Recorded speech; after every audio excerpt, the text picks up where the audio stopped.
Olá, sejam muito bem-vindos ao canal do Lar Irmã Zarabatana.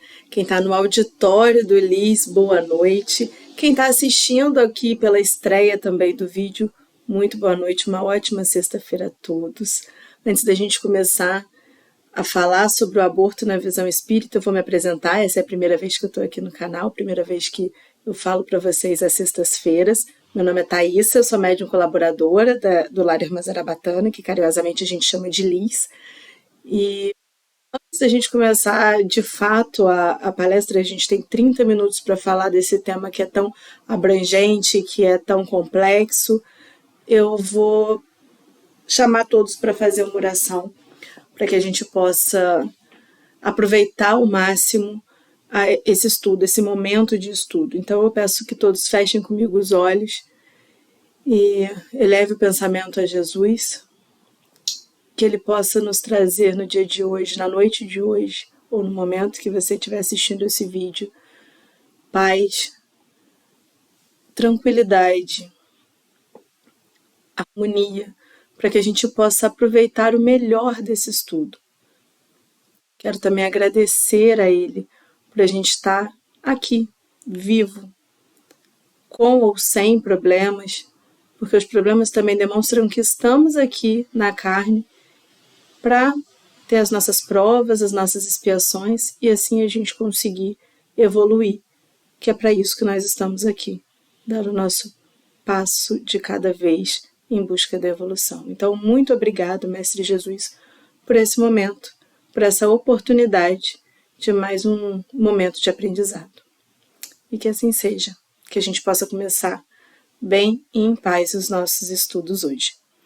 Bom, vou falar sobre o aborto na visão espírita, e a primeira coisa que eu quero colocar aqui é que é exatamente na visão espírita que a gente vai estudar, é para isso que a gente está aqui. Eu não vou falar de política, eu não vou falar de questões sociais, a gente vai fazer esse levantamento, esse estudo baseado no que a espiritualidade nos traz, tá bom? Então nós temos, como eu falei, nós temos 30 minutos, o tema é bem abrangente, eu vou trazer algumas questões aqui, mas não dá para a gente falar tudo sobre o assunto. Então, na descrição do vídeo tem também formas de você chegar até o Liz, até a nossa casa. Envie suas dúvidas, mande suas mensagens para que a gente possa, de repente, continuar após aqui mais um momento, ou fazer um segundo momento de palestra, ou continuar os nossos estudos de uma outra forma. Às quartas-feiras a gente faz a palestras presenciais. Convido já a todos que estejam no Rio para conhecer a casa, quem só conhece aqui pelo canal, tá bom? Bom, primeira coisa que eu trago quando a gente fala de estudar a visão espírita, a gente tem que falar também de Kardec, né, que é o codificador da doutrina. E no Livro dos Espíritos tem um capítulo inteiro que fala sobre aborto. Poderia trazer grandes coisas desse capítulo aqui, tem muita coisa relevante, mas eu optei por começar esse nosso bate-papo da seguinte forma: trazer o capítulo 11, que fala sobre a lei de justiça, de amor e caridade. Bom, e aí, na questão 880, Kardec pergunta o seguinte: qual o primeiro de todos os direitos naturais do homem? E o Espírito da Verdade responde: o de viver. Por isso é que ninguém tem o direito de atentar contra a vida de seu semelhante, nem de fazer o que quer que possa comprometer-lhe a existência espiritual. E é assim que a gente começa, lembrando que toda vida merece ser preservada, deve ser preservada, é um direito nosso, desde sempre. Inclusive, desde o útero. Agora, se a gente fala que a vida deve ser preservada, como que a gente deve considerar a questão do aborto? Se a criança não nasceu, seria mesmo um atentado à vida? Muita gente tem essa dúvida e a espiritualidade também nos responde. Richard Simonetti, que a gente faz um estudo às segundas-feiras pelo WhatsApp, que também está na descrição do vídeo. E esse estudo ele é levado às quartas-feiras presencialmente nessas palestras que a gente tem no LIS. E a gente estuda atualmente esse livro, que é Quem Tem Medo da Morte, e no capítulo 15, ele fala sobre o aborto. Bom, ele fala o seguinte pra gente, que após a fecundação do óvulo pelo espermatozoide, o espírito reencarnante é ligado ao embrião, constituindo um ser humano que habitará o ventre materno por 9 meses, protegido em sua fragilidade, até que possa enfrentar o mundo exterior. O aborto situa-se, assim, como uma desencarnação. Então, se desde o primeiro momento da fecundação já existe um ser vivo, um ser humano, obviamente, a partir do momento que ele morra, né, que ele não tenha mais essa existência, ele desencarna, de fato. Kardec traz essa mesma questão também no Livro dos Espíritos, no capítulo 7. E ele, na questão 344, ele pergunta o seguinte: em que momento a alma se une ao corpo? E aí o Espírito da Verdade responde: a união começa na concepção, mas só é completa por ocasião do nascimento. Desde o instante da concepção, o espírito designado para habitar certo corpo, a este se liga um laço fluídico, que cada vez mais se vai apertando até o instante em que a criança vê a luz. O grito que então solta anuncia que ela se conta no número dos vivos e dos servos de Deus. E aí essa questão a gente pode ficar às vezes um pouco na dúvida, né? Poxa, mas começa na concepção e aí só entra no número, só conta no número dos vivos quanto de fato a mãe dá à luz. Como que isso funciona? Bem, existe um livro, né? Mas eu até indico, na verdade, um curta espírita que fala sobre a reencarnação de Segismundo, que conta bem essa parte. Quando a gente vai reencarnar, a gente tem um planejamento reencarnatório. Dentro desse planejamento, tá ali nosso pai, nossa mãe, que também fez o planejamento deles, né? A gente vê em vários momentos, em vários livros espíritas, que a gente faz sempre parte dali do mesmo núcleo familiar, do mesmo círculo de pessoas em várias vidas. Bem, então nós temos esse planejamento reencarnatório, e quando a gente vai nascer, para explicar de uma forma mais simples, é como se a gente fosse reduzindo até chegar ao ponto de estar pronto para virar um feto, ok? Então é um processo. E aí, uma vez que o espermatozoide fecundou o óvulo, houve a fecundação. Quando isso acontece, aquele ser, aquela alma, aquele espírito que ali está, ele vai evoluir dentro do ventre materno, assim como o nosso corpo físico, né? A gente ali parecendo uma azeitoninha, até chegar de fato a um bebê que vai nascer no seu tempo certo, no seu tempo ideal. E esse espírito, ele vai ter esse processo ali também. E aí tem outras questões, tem até 7 anos para a questão do cordão de prata estar de fato afixado, tem uma série de outras questões que a gente vai também evoluindo e se unindo ao nosso corpo físico ao longo da vida, ao longo da nossa existência. Mas isso não significa que desde o momento da concepção, aquilo ali já é um ser vivo. Aquela pessoa já existe. Ela pode não existir de forma material ainda tão plenamente, mas já existe um ser ali que já se preparou muito para estar ali. É isso que a visão espírita nos traz, é isso que a espiritualidade nos traz, ok? E aí, enfim, resumindo, é isso que o espiritismo nos traz, é essa informação que assim que ocorre a concepção, ou seja, quando ocorre a fecundação do óvulo pelo espermatozoide, ali já há uma vida. De fato, nas questões abortivas, existem 2 tipos de aborto, o natural e o aborto considerado criminoso. Vamos começar pelo natural. O que é o aborto natural? É quando o organismo materno não consegue sustentar o desenvolvimento da criança. Configura uma provação relacionada com infrações às leis divinas, tanto para os genitores que experimentam a frustração do anseio da paternidade E aí isso fica um pouco maior na mulher, que tem os sofrimentos, os incômodos decorrentes de uma interrupção da gravidez, quanto para o reencarnante, que vê ali malogrado seu anseio de retorno à carne. Então, isso seria o aborto natural. Em Evolução em Dois Mundos, o André Luiz, em Psicografia do Chico Xavier, ele traz a seguinte questão, né? É uma pergunta onde tem essa resposta dada a ele. Como compreenderemos os casos de gestação frustrada, quando não há espírito reencarnante para arquitetar as formas do feto? E aí a resposta é a seguinte: em todos os casos que há formação fetal, sem que haja a presença de entidade reencarnante, o fenômeno obedece aos moldes mentais maternos.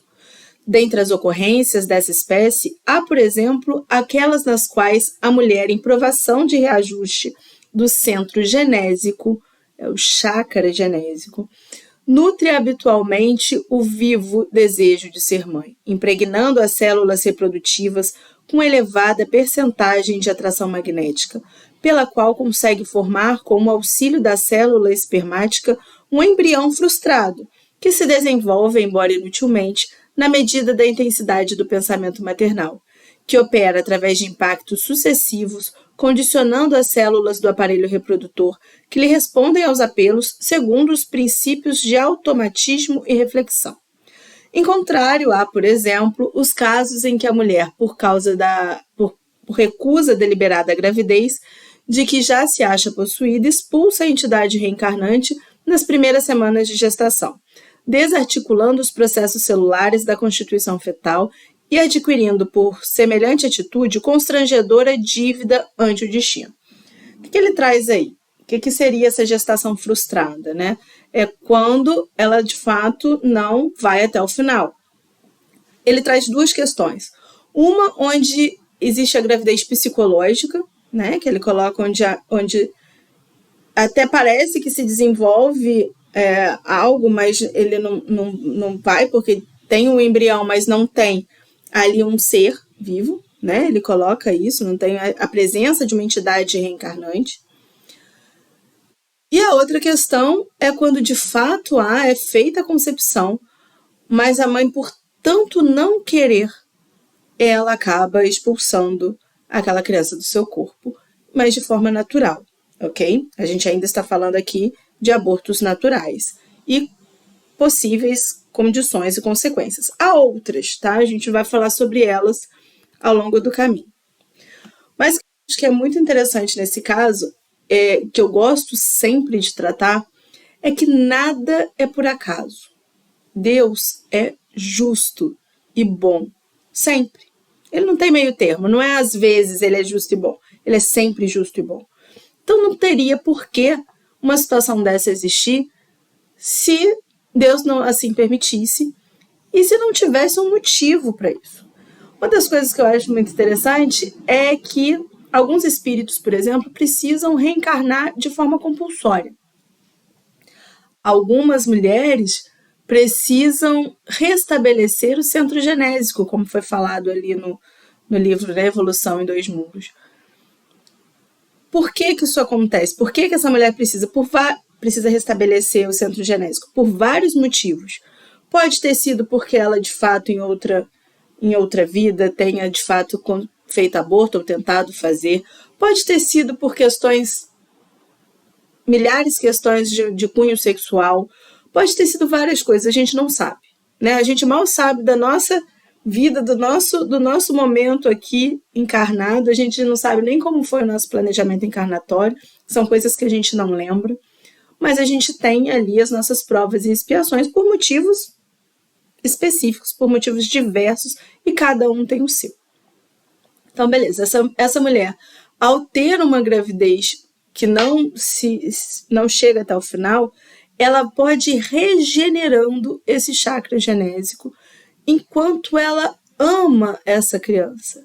O poder do amor é incrível, a ponto de regenerar chakras, ao ponto de regenerar o nosso perispírito, que está machucado e ferido por situações diversas. E a outra questão é essa que eu vou citar, dos ovoides, por exemplo, que são espíritos profundamente felizes, eles são obstinados, eles têm monoideias. O que acontece? Eles são espíritos, a princípio, como nós, que evoluíram até certo ponto, né? Tiveram algumas vidas encarnadas, mas eles começam a ter uma única ideia. E a partir do momento que eles têm essa única ideia não positiva, eles vão focando naquilo até perder os seus corpos astrais. E quando ele vai perdendo isso, ele vai virando uma massa. É uma massa meio ovalada, e por isso são chamados de ovoides. Mas a misericórdia de Deus é incrível. E eles não são deixados de lado. Eles têm a oportunidade de terem reencarnações compulsórias, mas eles não estão preparados para simplesmente nascer e viver em meio a tudo que condiz, que precisa para viver encarnado em uma sociedade.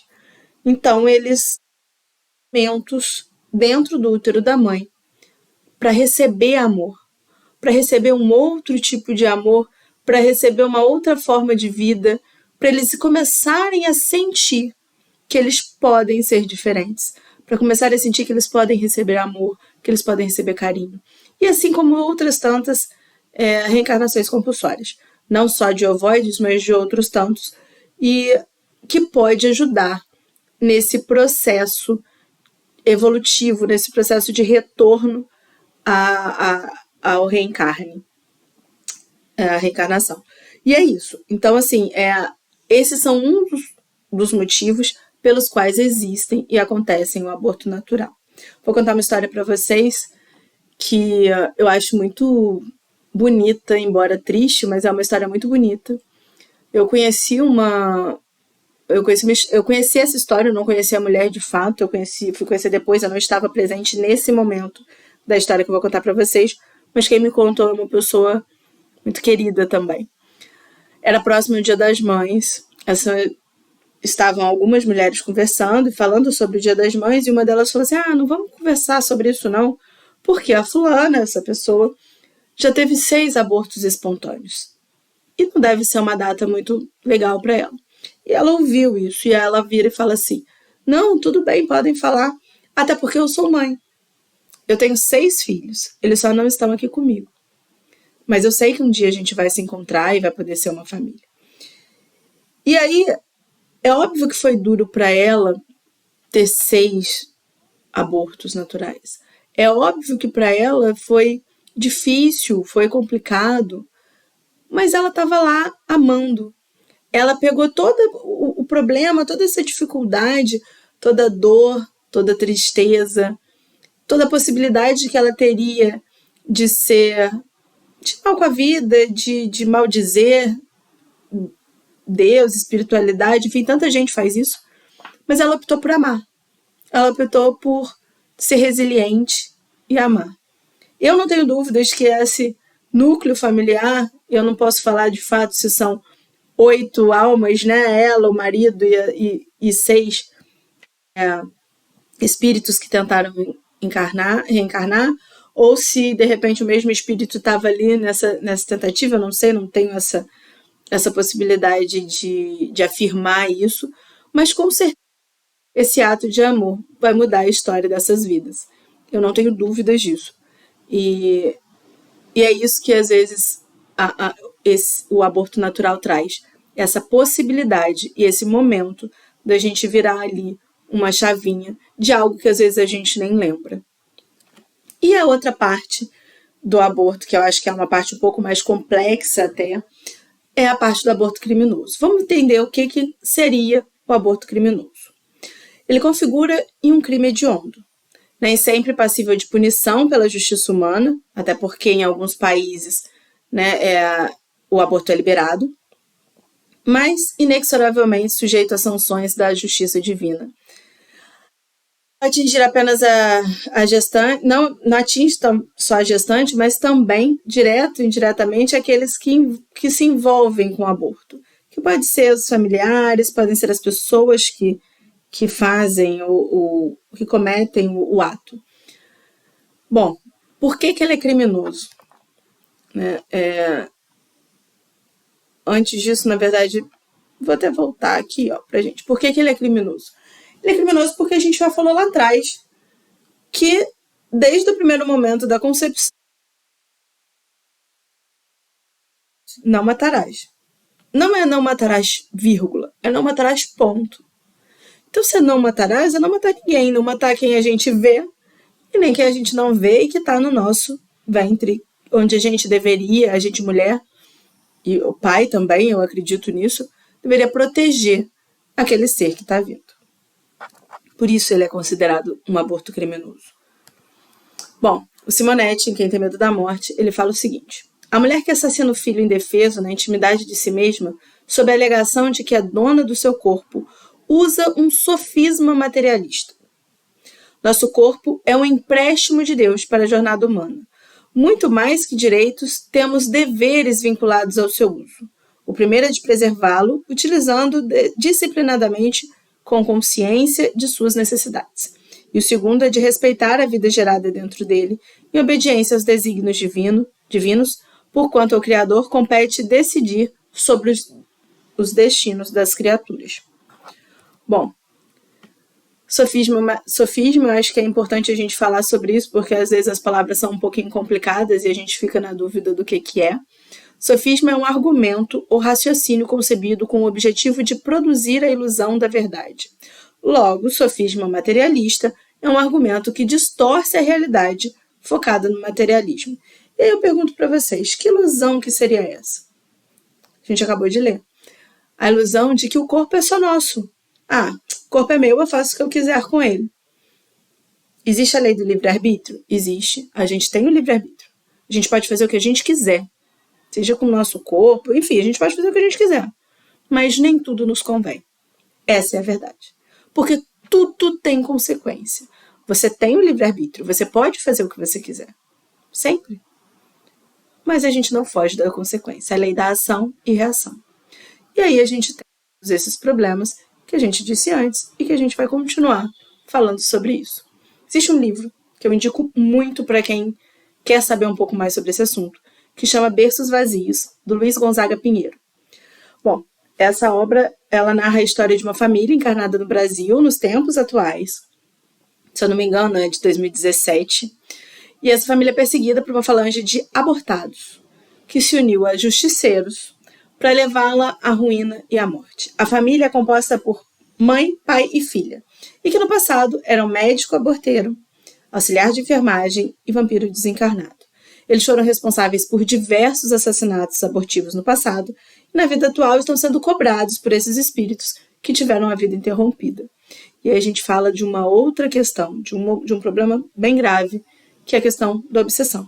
A gente vai falar um pouquinho mais sobre isso lá na frente, mas a gente vai trazendo esses problemas. E a gente mostra aí que a gente nem está falando diretamente da mãe que cometeu o aborto ou do pai que possivelmente que possa ter, por algum motivo, influenciado nisso, nessa vontade, nesse desejo de cometer esse ato. A gente está falando de pessoas que trabalharam para isso. Então, todo mundo que acaba se envolva nesse processo do aborto criminoso, ele acaba tendo consequências. Ação e reação. Em Evolução em Dois Mundos, André Luiz, também com psicografia de Chico Xavier, traz o seguinte: nos traz a seguinte informação. Temos no plano terrestre cada povo com seu código penal apropriado à evolução em que se encontra. Mas considerando o universo em sua totalidade como reino divino, vamos encontrar o bem do Criador para todas as criaturas como lei básica, cujas transgressões, deliberadas, são corrigidas no próprio infrator, com o objetivo natural de conseguir-se, em cada círculo de trabalho no campo cósmico, um máximo de equilíbrio com respeito máximo aos direitos alheios dentro da mínima pena. Olha que interessante isso. Em face de semelhantes fundamentos, certa romagem na carne estremeada de créditos e dívidas pode terminar com aparências de irregularidade irrepreensível para a alma que desencarna. sob apreço dos que lhe comungam a experiência, seguindo-se de outra em que essa mesma criatura assuma a empreitada do resgate próprio, suportando nos ombros as consequências das culpas contraídas diante de Deus e de si mesma, a fim de reabilitar-se ante a harmonia divina, caminhando assim transitoriamente ao lado de espíritos em cursos em regeneração da mesma espécie. É dessa forma que a mulher e o homem, acompliciados nas ocorrências do aborto delituoso, mas principalmente a mulher, cujo grau de responsabilidade nas faltas dessa natureza é muito maior, à frente da vida que ela prometeu honrar com nobreza na maternidade sublime, desajustam as energias psicossomáticas com o mais penetrante desequilíbrio do centro genésico, que a gente falou lá na frente, implantando nos tecidos da própria alma a sementeira de males que frutecerão mais tarde em regime de produção a certo tempo. O que ele fala aí? Ele demonstra que, assim, teve um problema, você cometeu lá atrás, a pessoa cometeu lá atrás um ato delituoso. No caso aqui a gente está falando de aborto, mas poderia ser qualquer ato delituoso. E quando a gente comete um ato delituoso, em algum momento a gente se dá conta de que a gente precisa reorganizar esse fluxo, a gente precisa entrar num processo que cause de fato o perdão. E a gente não consegue muitas vezes ir pelo amor, às vezes a gente vai pela dor. E aí causa uma série de conflitos, de problemas no nosso organismo, no caso do aborto, que é isso que a gente está falando aqui agora, para que a gente possa se reajustar. Então ele fala de novo aqui, ele fala novamente do chakra genésico, e a gente já viu que uma das possibilidades de reajustar esse chakra seria com os abortos espontâneos, os abortos naturais, que é uma forma, não necessariamente toda vez que a pessoa tem aborto natural porque ela fez aborto em outra vida. Não sabemos, não podemos dar essa certeza. Isso é muito importante deixar claro. E aí, em algumas situações a gente fica se questionando, né? E o que acontece com o espírito que não nasce? Ele foi lá, se preparou, se organizou tudo direitinho para reencarnar, e aí ele não nasceu. Bom, no aborto natural, o espírito retorna à espiritualidade sem maiores problemas. Bem tênues são os laços que o prendem ao corpo, não apenas por se tratar do início do processo reencarnatório, mas também em face do mal determinante do desencarne, que o situa como paciente terminal. Ou seja, em algum momento isso já foi previsto, que ele não conseguiria chegar até o final da gestação, não conseguiria nascer. Então ele vai e segue como se aquilo fosse de fato um rumo que ele deveria ter tomado. Já no aborto criminoso, a situação é um pouco mais complexa, porque aquele espírito deveria ter nascido. E o espírito, em sua maioria, sofre um trauma provocado pela morte violenta. Trata de algo não programado, fruto da irresponsabilidade dos pais, e aí a sua frustração é ainda maior. Antes da gente falar sobre o próximo slide, é importante a gente ressaltar que as coisas podem acontecer. Quando a gente fala lá do Berços Vazios, o livro ele traz essa questão da família e ele conta todo um processo de desobsessão que acontece em um centro com médiuns com médiuns que estão ali junto com o Bezerra de Menezes, ajudando nesse processo de desobsessão. Bom, por que esse processo ocorre? Porque, na maioria, esses espíritos que sofreram esse trauma, essa morte violenta, esse assassinato, porque é assim que é visto, e é assim que é, né? Se existe uma vida, essa vida foi retirada, isso é um assassinato. Ponto. Pelo menos na visão espírita, lembrando sempre isso. Então ele sofre esse golpe e muitas vezes ele não consegue ter ali a possibilidade de perdoar. Por quê? Às vezes porque de fato, mesmo a gente adulto, a gente já tem uma certa dificuldade de perdoar, e outras vezes porque ele simplesmente não tem essa maturidade. Porque lembra que eu falei que quando a gente está lá nesse processo reencarnatório, uma das coisas que acontece é que a gente vai diminuindo para de fato ter esse momento do nascimento, esquecimento do que a gente teve de vidas passadas, para ter o momento do nascimento e, enfim, a gente ter aqui uma nova oportunidade. Quando isso é interrompido, muitas vezes esse espírito está nesse processo infantilizado. Ele não consegue entender tudo que aconteceu. E aí, isso pode gerar inúmeros problemas, dentre eles, processos obsessivos. Agora, como a gente pode resolver? Uma das questões é a gente ter a consciência do erro. O espiritismo, ele não traz as informações para que a gente possa julgar o outro. Ele não traz as informações para que a gente possa se culpar e se punir. Ele traz as informações para que a gente possa ter consciência. E uma vez que a gente tem informação, a gente é livre. A gente é livre para fazer o que a gente quer. Com a informação, quando a gente sabe que, olha, isso acontece dessa forma, as consequências são essas outras, a gente pode falar assim, eu não quero. Ou a gente pode falar, eu quero, vou ter essas consequências todas. Cada um escolhe o seu caminho. Mas a gente tem o poder quando a gente tem informação. A gente tem o poder de entendimento. Então, quando a gente tem esse poder do entendimento e a gente tem essa consciência do erro, a gente pode fazer inúmeras coisas para se melhorar, para perdoar o outro, para nos perdoar. Então, a primeira coisa é não se julgue e não julgue o outro. Pelo contrário, vale muito a pena entender o outro, se entender e buscar ali um momento de perdão e de amor, que eu acho que é o maior, o principal sentimento que energeticamente pode mudar as coisas. E quando a gente ama, a gente tem muito coladinho ali a prática do bem. Fazer o bem, fazer a caridade, né? Kardec já falava, fora da caridade não há salvação. Então fazer o bem, fazer a caridade, faz com que a gente vá evoluindo no processo da vida. E quando a gente vai fazendo isso, a gente vai ali se ajustando aos erros. É como se fosse uma balança. Poxa, eu errei aqui, e todos nós erramos, porque nós estamos no mundo de provas e expiações, exatamente porque a gente já errou muito, né? Tem um livro, uma parte de um livro que eu não coloquei aqui, que fala que o que nos separa de pessoas que fez aborto são apenas espaço de tempo. Nós já cometemos delitos iguais ou pior em outras vidas. Então nós não temos o direito, de fato, de julgar ninguém. Então a gente tem as nossas balanças, nossos erros, nossos acertos, nossos erros, nossos acertos. Quanto mais a gente tenta cometer acerto, seguir fazendo a prática do bem, a gente vai fazendo com que essa partezinha aqui, ó, fique melhor, né? Cresça, que a gente evolua. Então essa é a balança que a gente precisa ter. Eu vou finalizar com uma história.